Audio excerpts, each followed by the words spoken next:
This is a deeply moving and tragic story. Here is the complete translation into English, maintaining the emotional tone and narrative style of the original text. He abandoned his wife in the hospital parking lot as soon as he learned their daughter had cancer. But what he didn't tell her was that the secret was in his blood. Discover the story of Eleanor, the woman who faced her husband's betrayal and the loss of 2 children to a rare syndrome, and find out what was written in the farewell letter her doctor daughter left under her pillow. Hello, my dears. Pull up a chair and I will tell you my story. My name is Eleanor Vaughn. I am 68 years old, and today I live in a house in Boston where the silence is so loud that sometimes it seems to scream. If you are a mother, if you have ever loved someone with all your soul, or if you have ever felt abandoned by the one who swore to protect you in sickness and in health, this story is for you. I am not here to ask for pity. I am here to talk about survival. You know, for a long time, I thought the greatest challenge of my life would be getting pregnant. It was 5 years of waiting rooms, painful exams, and tears on the pillow. When Sarah was born on a freezing Massachusetts morning, I thought God had given me the world. 2 years later, without even planning it, came Peter. I had what they call a perfect family. My husband, Raymond, owned a trendy restaurant. I was a physical therapist. We were the picture of happiness seen on postcards. But perfection is a very thin mask, my friends. Sometimes what seems to be strong blood and a family full of energy hides something dark that science takes time to explain. My first traumatic milestone wasn't the disease. It was Raymond's look. In 2009, when Sarah was only 13, she started having a fever that wouldn't go down. She, who never went to the doctor, began to grow pale.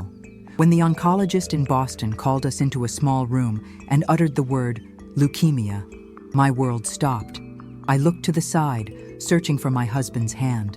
I needed a safe harbor, but what I found was a man looking at the door, as if he wanted to flee that room, that reality, and us. Can you believe that just 3 months after the diagnosis, while I spent sleepless nights at the hospital holding our girl's hand as she lost her hair, Raymond called me to the parking lot? He wouldn't go into the room. He said, with a cold voice I will never forget, "Eleanor, I wasn't made for this. I can't handle seeing illness. I can't handle this hospital energy. I need to move on with my life." He didn't just ask for a divorce. He abandoned me with a dying daughter and a young son who didn't understand why his father wasn't coming home anymore. He left me with the void, astronomical medical bills, and a loneliness that froze my bones.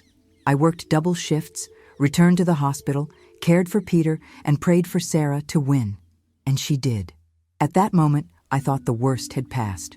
We took a trip to Cape Cod to celebrate her 15th birthday. Me, Sarah, and Peter. We were united. I felt a prickle of pride. I had done it all alone. But destiny, or perhaps what was written in our genetic code, was just waiting for the next act. In 2015, lightning struck again.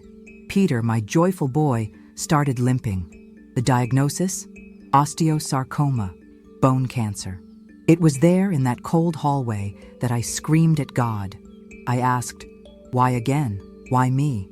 It was then that a geneticist, Dr. Eris, suggested genetic mapping.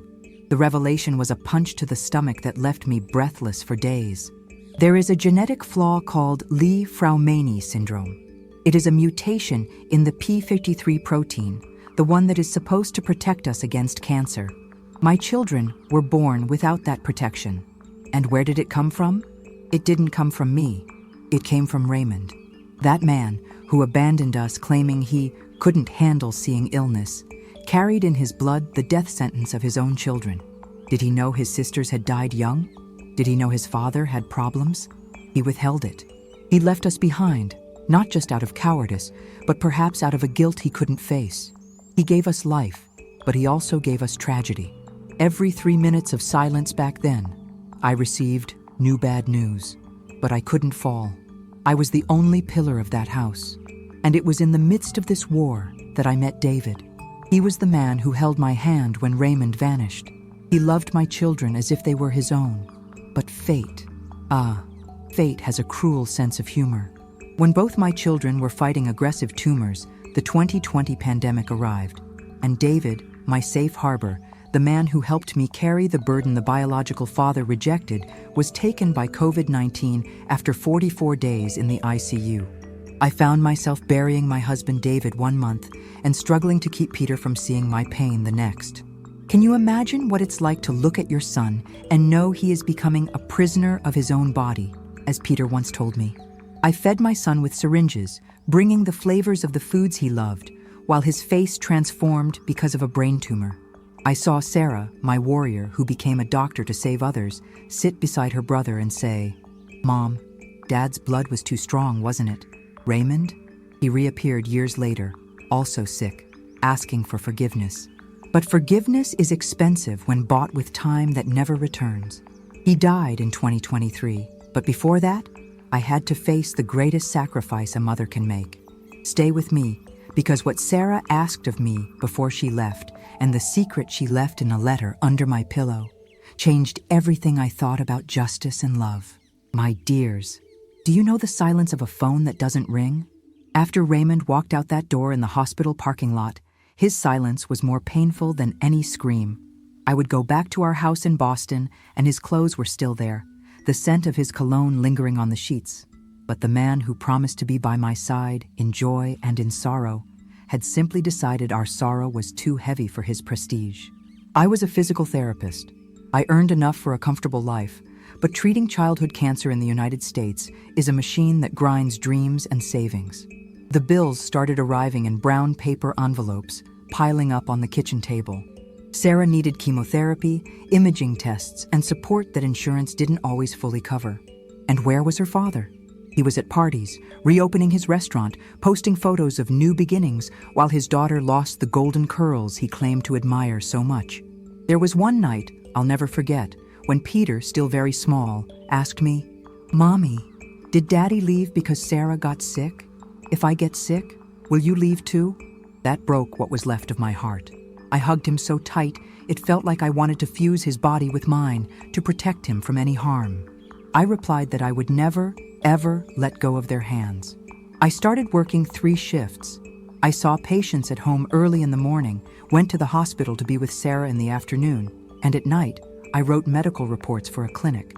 My legs swelled, my eyes burned with exhaustion. But when I entered that hospital room and saw Sarah's smile, even as weak as she was, I drew strength from a place I didn't even know existed. It was around this time I began investigating Raymond's family history. You know that woman's intuition that never fails? I remembered an aunt of his who died suddenly at age 30, a cousin who had a strange bone disease. When I confronted Raymond's mother over the phone, her response was a cold whisper, "Eleanor, don't stir that up. Some families have bad blood. It's better not to know." They knew. They knew there was a curse running in their veins, and they let me bring 2 angels into the world without warning me of the risk. Raymond didn't just flee from the illness, he fled from the living proof of his own genetic failure. He treated us as if we were a manufacturing error he wanted to discard. Sarah finally went into remission at age 15. It was a miracle.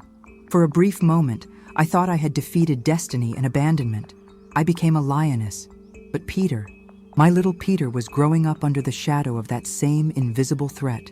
I would see him running in the backyard, and instead of just smiling, I felt a tightness in my chest, watching every fall, every bruise, every sign that the enemy was returning. I didn't know it, but the worst was yet to come. And in the middle of this storm, life sent me David, a man who didn't share my blood or the blood of my children, but who decided to bleed for us. Before I tell you how Raymond's secret was finally exposed and how David entered my life to save me before the greatest tragedy, I want to ask you one thing. If you are also a woman of faith and strength, or if this story is touching your heart, leave your like now, subscribe to the channel, and turn on the bell. Stories like mine need to reach more mothers who are fighting alone. You are not alone. Now, let's continue. Life has a strange way of balancing things, my friends. While Raymond hid in his cowardice, fate placed David in my path. He was a calm man, an engineer I met at a coffee shop near the hospital. When he learned my story, he didn't run. On the contrary, he stepped forward. David became the father Peter needed and the companion I never had. He taught me that family isn't just about DNA, but about who chooses to stay when the lights go out. But our period of peace was short. In 2015, Peter began complaining of a persistent pain in his right leg. At first, we thought it was just the strain of baseball practice, but I, in the depths of my soul, already felt that familiar chill. When lightning struck for the second time and the doctor said osteosarcoma, I collapsed on the floor of that Boston clinic. David held me. He didn't let me fall. This time, I didn't just accept the treatment. I wanted answers. How can two children have cancer so aggressively? I asked the doctors. That was when Dr. Aris referred us for advanced genetic mapping. The result arrived in a sealed envelope. Li-Fraumeni Syndrome, LFS, a rare mutation in the p53 gene. The doctor explained that this gene is the guardian of the genome. It is what destroys cancer cells before they turn into tumors. My children were born without this shield. The test was clear. I did not have the mutation. The origin was the paternal side. I called Raymond. My hands were shaking so much I could hardly dial. When he answered, I didn't scream. I spoke softly, with a voice heavy with venom and pain. You knew, didn't you? You knew your sisters didn't die in an accident and that your father didn't just have health problems. You knew you carried a death sentence and you never told me. The silence on the other end of the line confirmed everything. He stammered, trying to say he wasn't sure, that back then people didn't talk about it. He had used us to try and have a normal life, rolling the dice with our children's lives. He was a gambler, and the chips were Peter and Sarah. Meanwhile, Peter got worse. The treatment was brutal. Sarah, who was in medical school at the time, spent nights studying the very syndrome that would one day kill her. She looked at her brother and at the books, and I saw in her eyes the awareness of a doctor mixed with the fear of a sister. In 2020, the world stopped with the pandemic. And in the middle of the isolation, David, the man who carried the weight of a family that wasn't his, contracted the virus. I saw the strongest man I ever knew fight for air in the same ICU where my children had their exams. It was 44 days of agony.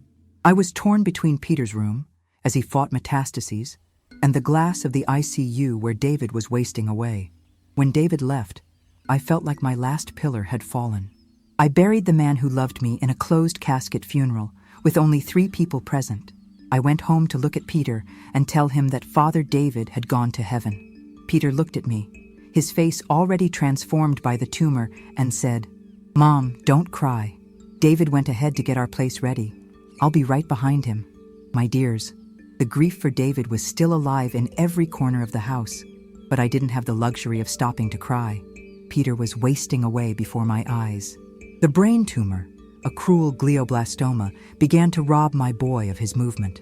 He, who loved running through the parks of Boston, was now confined to a bed, losing his speech, losing his facial expressions. Can you imagine what it's like to see your son's face, that face you kissed since the first second of his life, become asymmetrical? His mouth paralyzed, his eyes no longer following my movement, but Peter's soul that remained intact.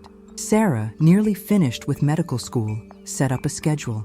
She received his friends at the bedroom door and gave orders like a captain of a ship in a storm.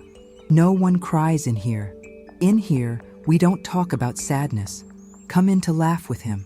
There was a day when Peter, with great effort, squeezed my hand and whispered, "Mom, I love you so much, but I feel like I'm becoming a prisoner of my own body."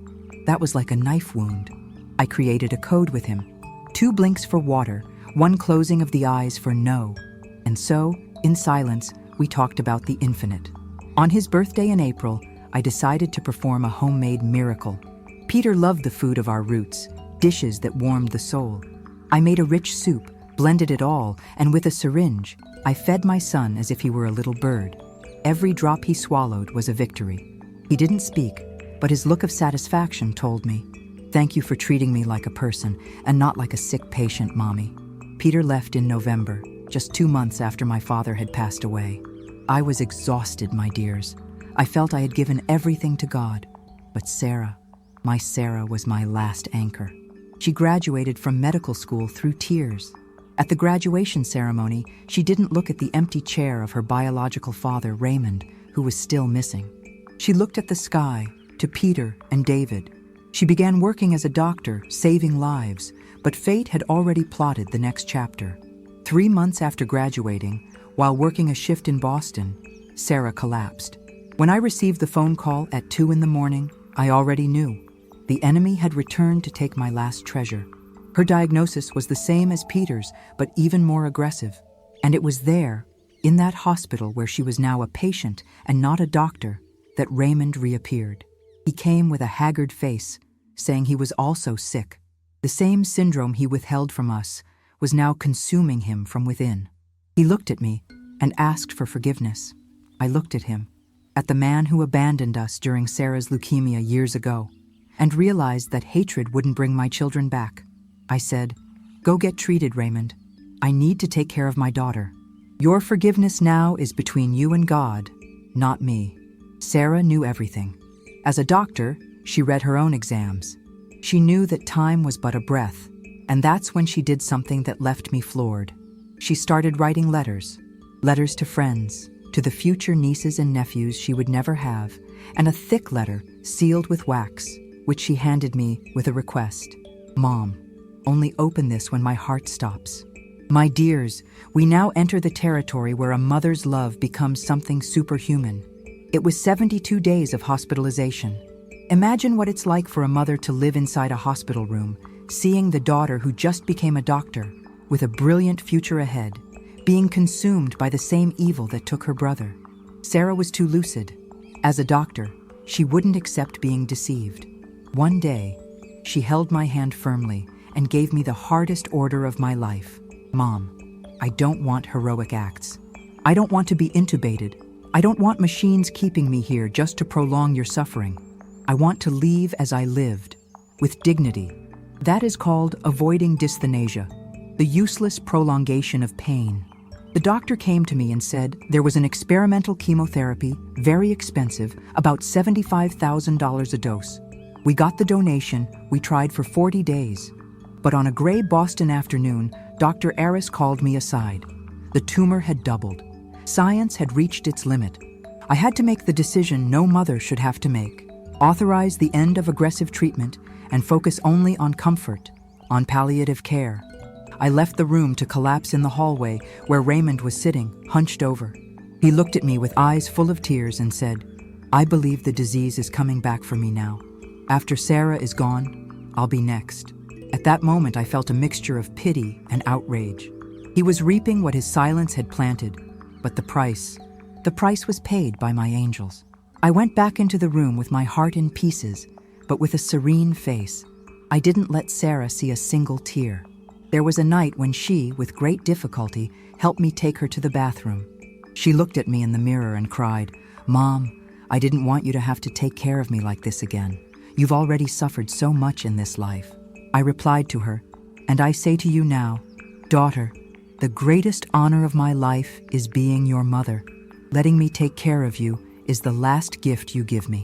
She smiled and told me she didn't want to be remembered as the girl with the syndrome, but as the girl who fought, who became a doctor, and who won, even if her body failed.